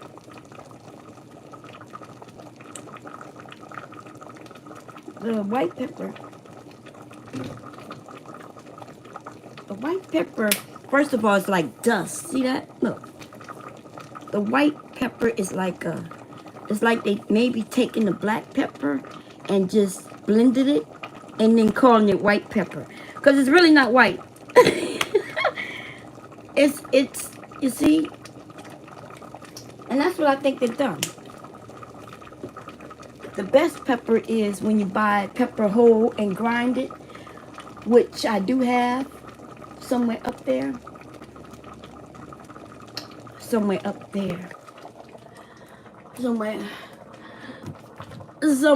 y'all. It's a lot, y'all. I'm talking about a lot. I have a whole system in there.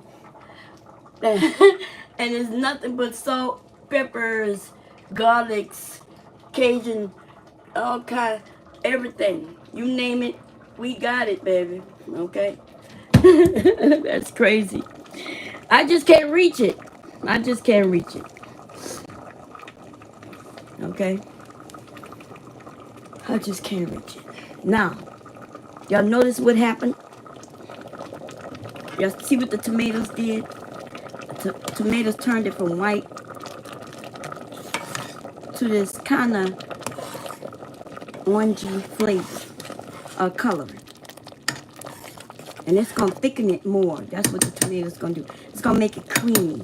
It's almost like some people adding milk to their stuff. Milk or cream, and it makes it creamy. Well, that's what the tomatoes does. And it does add a different flavor if I didn't use them. But the flavor is good, rich, and this is good. We use the whole black pepper that have to be ground. Yeah, that's what we use. It's somewhere up there though. Right? It's somewhere up there. I haven't cooked like really cooked the way I used to cook. I used to cook 5 days a week, y'all. I haven't done that since my mom passed. I'm gonna use this black pepper. I'm not gonna add too much, and then I'm gonna see if that's what was missing.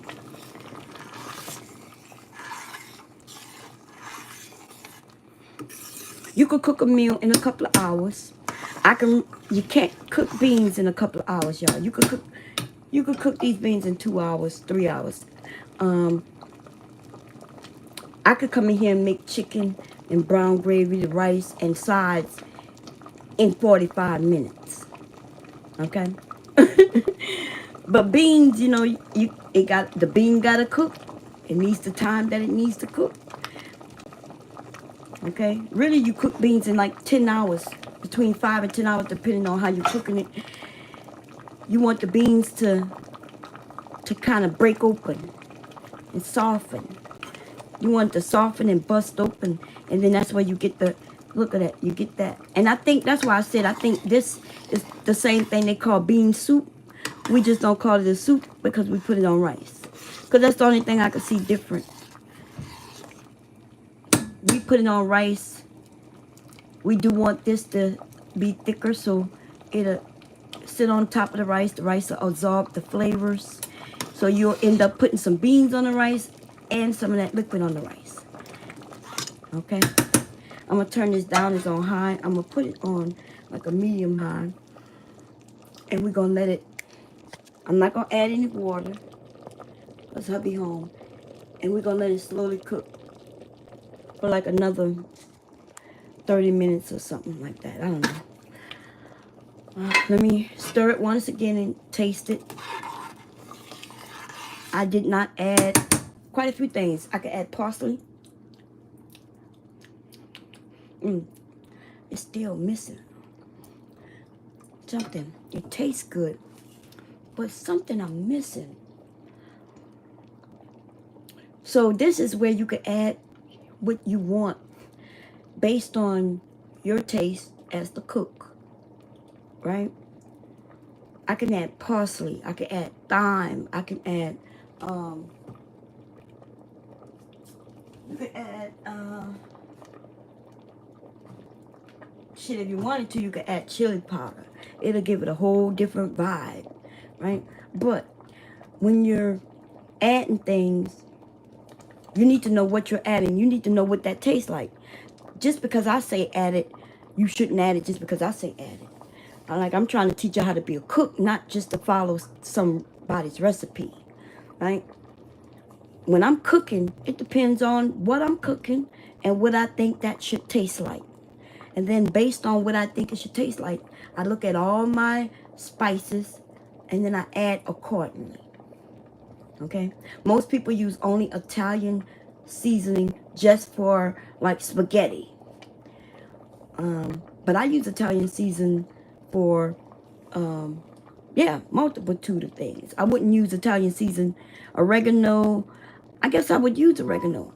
I could use that in beans. I wouldn't use it in these type of beans that I'm making today, but I would use oregano in my red beans. I definitely use parsley in my red beans. And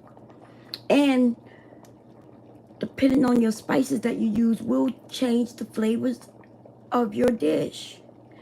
I can make these same beans for 5 days straight. And every day they'll taste different. Just using the white Great Northerners, and on Monday I make them taste one way.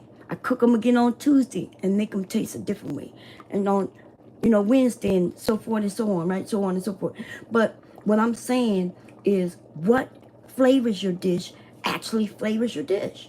And you can change the flavor of the same dish every day.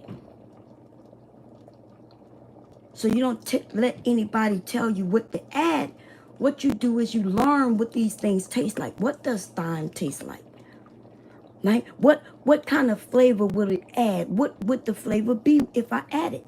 And then you make a determination on when you eat whatever you're eating, when you're cooking it, do you feel like you want to taste that thyme in there? And that's how you cook. Hey, Reese. No, I didn't use chili powder in here. No. Chili powder, I've used chili powder in beans, in kidney beans, before, but I was making a different type of dish. But I wouldn't use that in here, not in this dish. I have some cumin, and not only do I have cumin, baby, I didn't add cumin in this, right? I didn't add cumin. I do have, I have ground condiment, cardamom. I don't think there's a spice that I do not have in this kitchen, unless it's something I never heard of. Like if it's something I never heard of, then of course, if I never heard of it, then I don't have it, right? But we have smoked paprika, regular paprika, hot paprika. I have, look, that's pink salt right there again. I told my kids I had some already, right? My baked stuff usually on this side, but I told y'all they done changed up my whole goddamn kitchen. My family did, okay? This side, we have lemon, butter, garlic. Man, we got some sugar, salt. We got some, we got all kinds of things up there. Okay, that's over there. And then I have my regular stuff over here.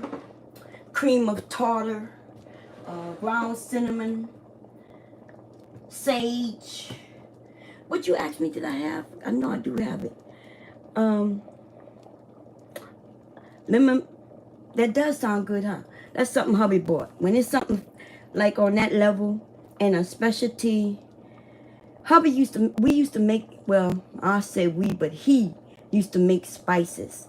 When he found out he was a diabetic, and they told him he should get away from salt, which I didn't know you had to stay away from salt. I thought it was sugar, but I don't know. And then hubby went to like the restaurant store many years ago when it first came out, and he bought all these spices. And then he started blending things and making things. And oh my God, they were so good. I don't know why he stopped, because in the neighborhood, people bought it from him. Because I would brag, I would be like, yeah. Because when I make a lasagna or spaghetti, he made, I can't even think what it was right now. But that's what I used it for. And I used to tell people, oh my God, you need to taste it. And then they would say, well, yeah, let me buy one. And they would buy it, and they would keep coming back to buy it from him. And then out of nowhere, he just stopped making it. He just stopped making it. He was doing the research online. And y'all, this was way back in my Yahoo days. This is how long ago he was doing this. But we just stopped. We just stopped. Look at it's thickening. Look, y'all. It's getting thicker and creamy. I'm gonna put the lid on it and let it slowly do its thing. I do not need to be a pressure cooker, but I already showed y'all what pressure cooking is. People, they had a pressure cooker that's like, it was $200. It's like $100 and something now. And I was laughing. I'm thinking to myself, why is people buying this? Why y'all buying? Just because and my kids are the same. Just because they give it a new name and they tell you what it is, and then you go and buy it. You replace your rice cooker with a pressure cooker. But your rice cooker was already a pressure cooker. That is why it cooks the rice the way it does. Right? The rice cooker is already a pressure cooker. What is a pressure cooker? Anything that is cooked using pressure. Rice cookers have a lid, right? You shut the lid, it kind of locks in place. That's already a pressure cooker. So your rice cooker doubles also as a slow cooker. It also doubles as a pressure cooker. And a steamer. And people have like 4 or 5 pots in their kitchen. They'll have a rice cooker and a pressure cooker, right? And then they have an air fryer, and then they have a oven that sits on the counter. And I'm like, wait, what? And then they got a regular oven. An air fryer is an oven. In other countries, they're not called air fryers. In other countries, it's called an oven. In our country, our oven is a big ass thing underneath our stove, right? It's a big unit. In other countries, though, their oven is countertop. And it's just the oven. They're baking it. And then here in our country, quite a few years back, not even that many years back, I think maybe 10 years ago, I started hearing about air fryers. And so now air fryers, they call it air fryer. But it don't fry shit. It doesn't fry anything. In fact, for you to get it, to even get the color, you got to cover it in oil. You have to spread with oil. But you could have done that in your regular oven. I have a whole video showing you how to oven fry chicken. Oven fried chicken. And then they came out with air fryers, which means you're just oven frying the chicken. In my video, I'll show you that you put it in a big pan, you put it in the oven, right? You do have to spray the skin with oil because that's where they're gonna get its color from, and it's called oven fried chicken. Now microwave ovens, now that's different, right? Because a microwave isn't an oven unless it's a microwave oven, which is usually called a microwave oven is traditionally used to be called a convection oven. There's a difference between a microwave and a microwave oven. Because a microwave can never be an oven. But a microwave oven is different. It would used to be called a convection oven. And what it does, it has settings where it can absolutely become oven. And then it had another setting though where it could be a microwave. So that's different. That's different. And so that's how they trick us in the U.S. In other countries, though, you know, they be wondering what the hell we doing over here. Okay. Or they be confused, and then when they see what it is, then they be like, oh, we already have that, and ours is called whatever they call it. Anyway, y'all, let me clean this mess. See how quick it is for me. So what I did, a pressure cooker is really a pot with a lid on it. Okay. Usually, you might have seen your mom put a plate if she didn't have the top, and then she would have it cracked like this, so it will release the pressure, right? But why do you put a pot on? Because I'm sorry, why do you put a top on the pot? Because it cooks differently, right? The pressure inside helps everything cooks quicker, faster.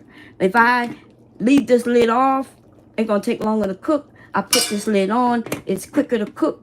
So you don't need to buy a pressure cooker unless you want a pressure cooker. And then, but if you already have a rice cooker, then you already have a pressure cooker.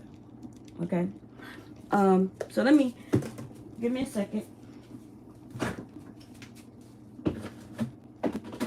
So y'all go back into the beginning because I'm gonna end up having to end this soon because my phone is warning me that it's on low. It's on yellow right now.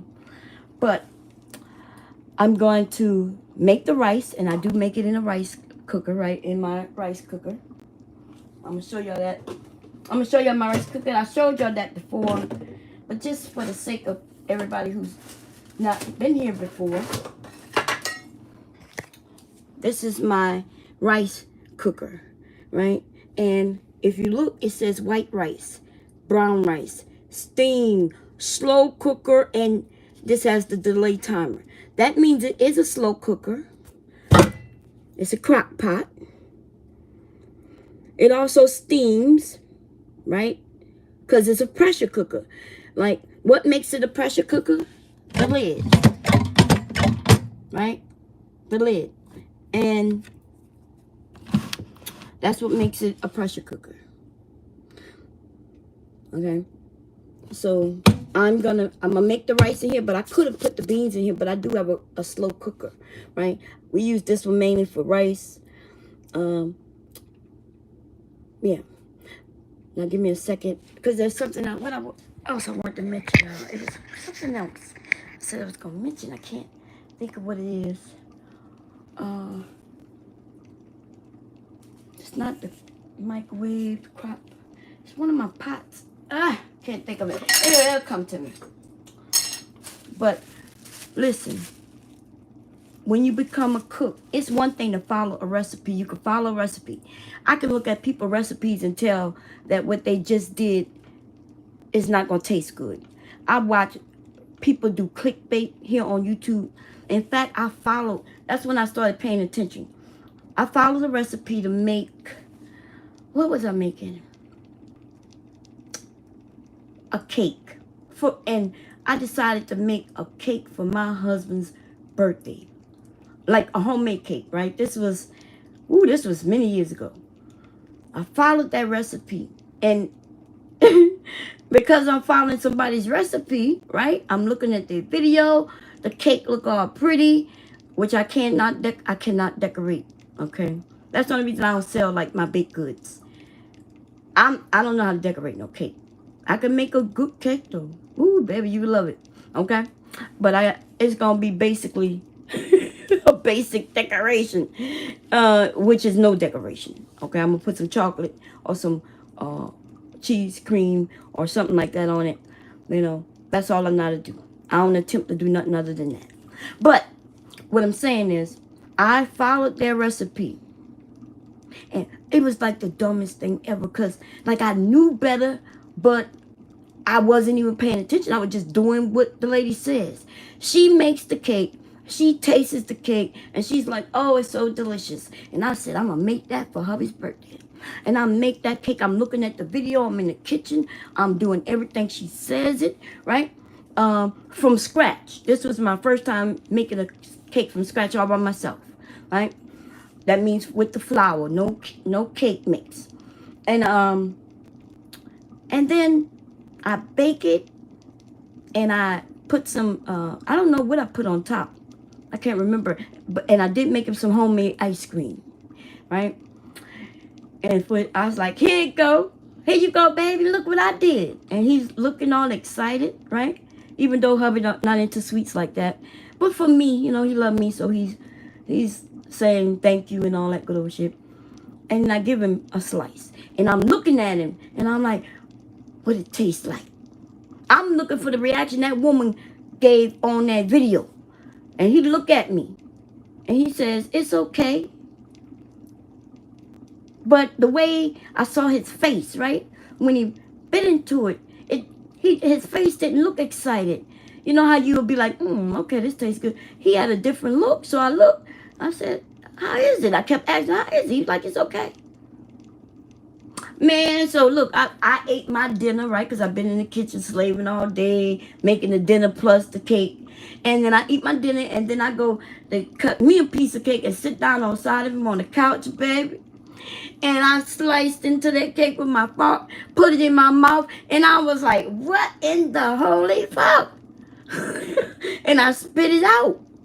And I looked at him, I said, baby, I know I usually think things is too salty, but how this cake taste? It's not salty to you?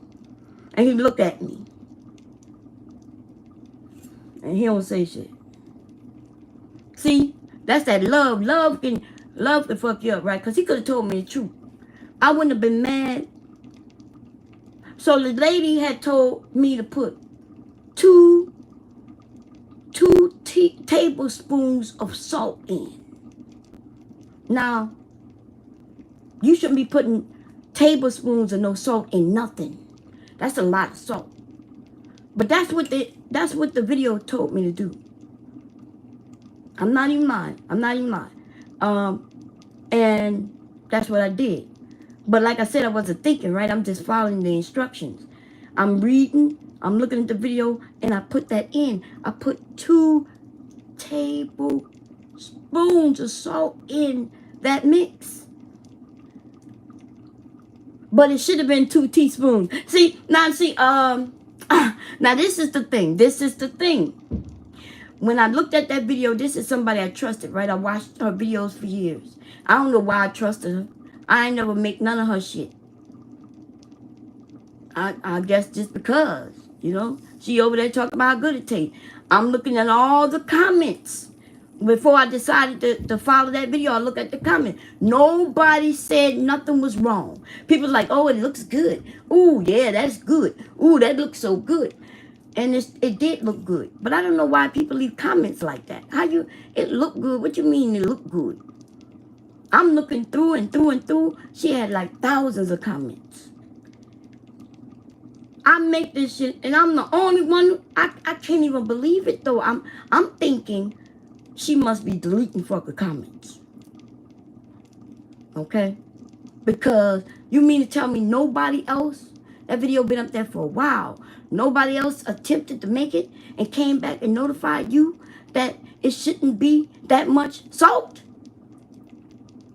I don't even think my comment is there. She probably deleted mine too. But what I will tell you though, after I made my comment, I go back, because people was leaving comments under my comment. I go back to the video, and within her, in her, you know how where you type things, she had adjusted. She put an asterisk and said the 2 tablespoons should be 2 teaspoons of salt. Now, you mean you gonna make a video, you got it not only where you got it typed out with your instructions, but you even talking through. But when you make a mistake, instead of you going and edit the video and adding that, because you could add that somewhere, right? Even after the fact, you gonna put it in the in the description area. Because even in the description area where I got the recipe, it was in there, and it did say 2 whole tablespoons. My husband would have been loud and clear. That is just, girl, my husband will, he lie on behalf of me. I don't know why. You could tell me that it's bad, like, babe, you don't think it's too salty? He could have said, babe, I don't know, it tastes a little salty. Taste it. And I would have tasted, I'd be like, yeah, you're right. And I would have blamed the woman just like I'm blaming her right now. It's her goddamn fault. It's her fault that my dumb ass listened to her. Okay? But she could have corrected it, right? But the only thing I'm mad about, and I'm not really mad, right? I'm mad at myself. But the only thing that got me is that I'm quite sure other people made that, follow her instructions. I promise you, before I make anybody, like I just made something this weekend. I recorded me making it. And y'all ain't gonna never see that video. Okay, y'all ain't gonna never see that motherfucking video, because that shit came out bad. Now, I don't be knowing what the hell, why these people doing clickbait, right? I don't have no idea. You know them Little Caesar minis? Somebody said, I can make the Little Caesar minis. And I said, well, shit, if you can make them Little Caesar minis, I'm going to make them Little Caesar minis. And I'm going to record it, I'll put it out. I made Little Caesar minis. But my mini is going to be better than her minis, because I made my own pizza sauce. I showed y'all how to make that, right? And I made the pizza dough from scratch, right? I ain't go and buy no pizza dough or no biscuit mix, right? I'm showing you how you can make that shit yourself. Simple. And then I put that shit in that little pan. And then I put the cheese on top and everything. And what ends up happening is the cheese spillage, right? So you must need like a big muffin can type. Even though mine is not small, like that shit didn't taste good, y'all. And I don't know what would make it taste bad. It was too much. So the pizza crust is too thick. And you got this little space with the cheese and the pepperoni, right? I was able to only put like 2 pepperonis on there. Actually, 2 was too big. So it was just, and it did not taste good. It didn't taste good. And so y'all ain't gonna never see that video. I kept thinking, like, what could make it taste so bad? And it really was just the dough. The dough, it was too doughy. It was too much crust.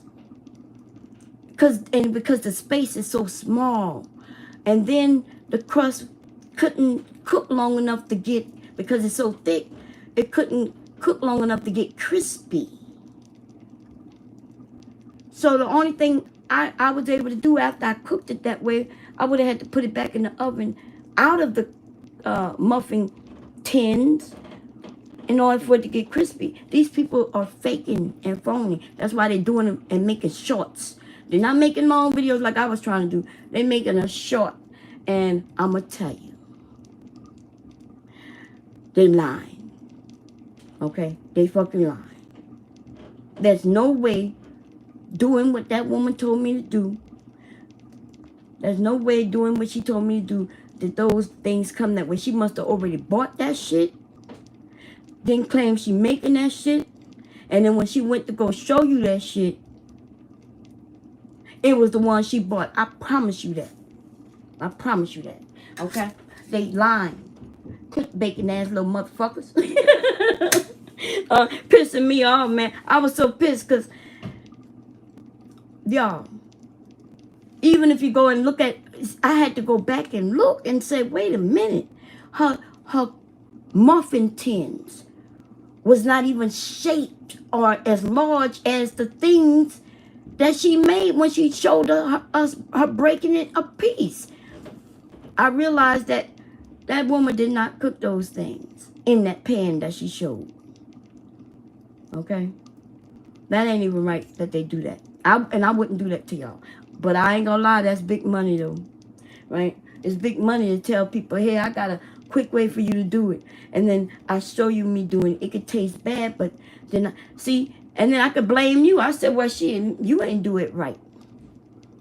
Okay, y'all, let's look at this in that short period, because this is about to end. You see how thicker it is? You also see less of the tomatoes because they cook. And it's getting so thick, you gotta really look. Y'all see it? That's a big difference in the beginning. You don't no longer see the tomatoes like you used to. They cooking up. And this is it. That's the beans, y'all. Now I am gonna taste it because this is it. I'm about to turn them off. See how thick it is? Now, you see that? See that?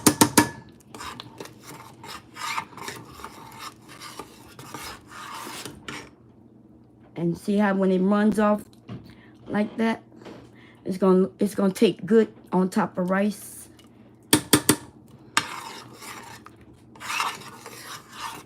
Let me do a taste test. See, when it coats the spoon like that without running, then it's thick as you need it. You don't need it any thicker. Yeah. It needs salt. Cause now I taste everything. I taste that pepper especially.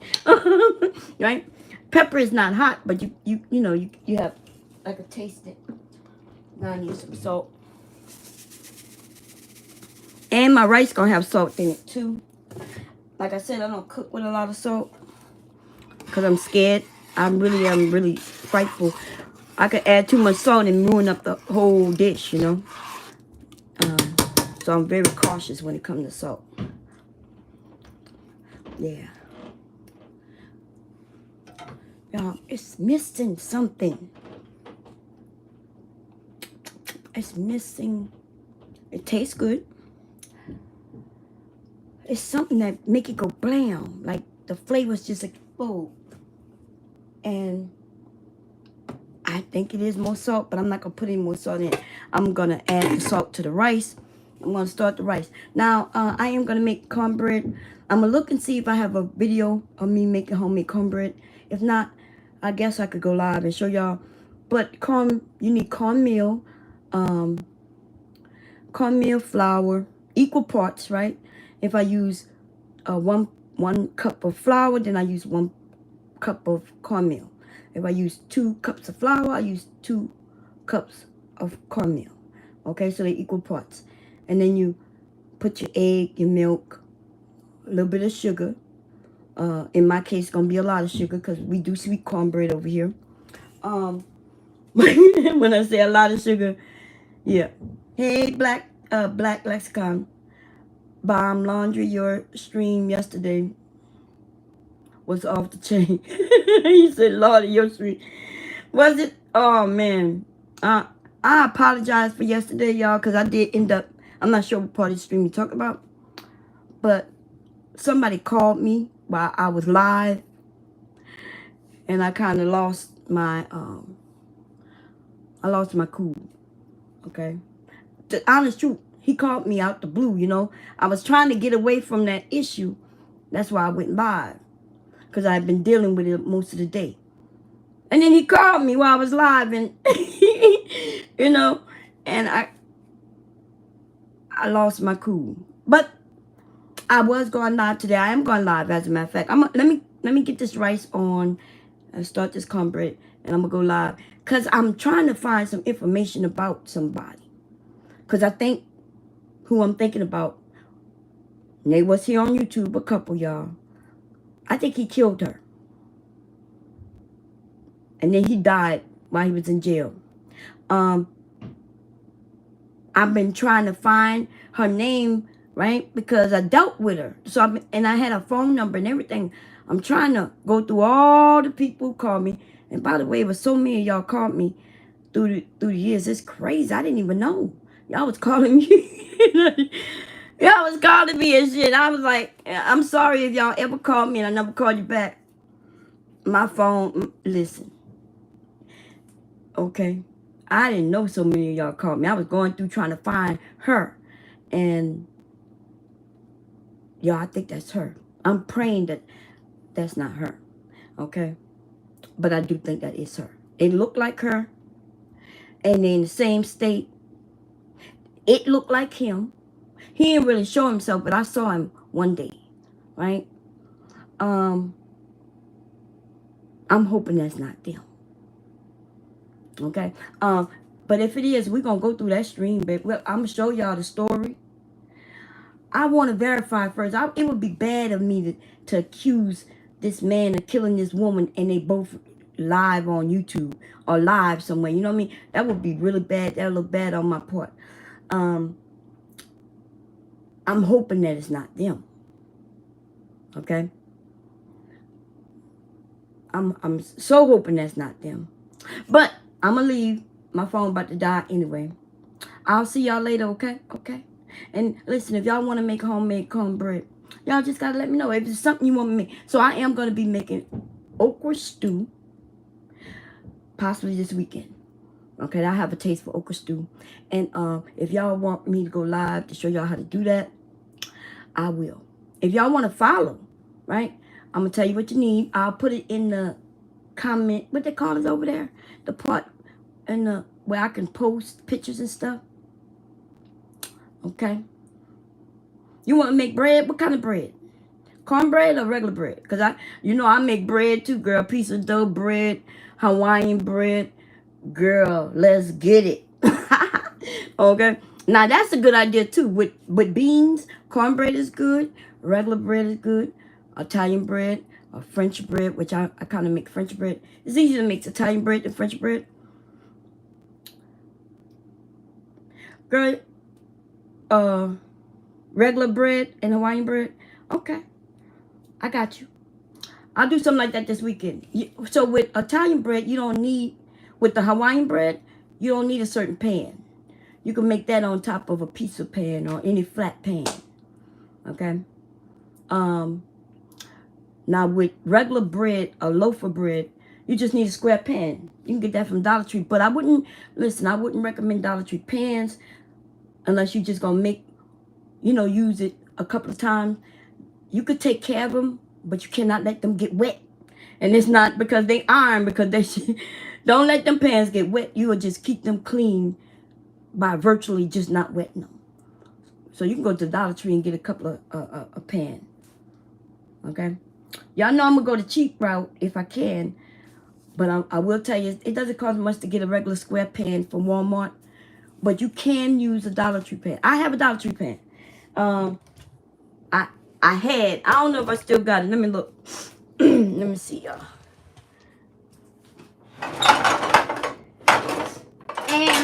And you also can make your bread in these. You just need to be this shape for the loaf, right? So you could use these. I got this set from Walmart maybe a few years back. It was a whole set.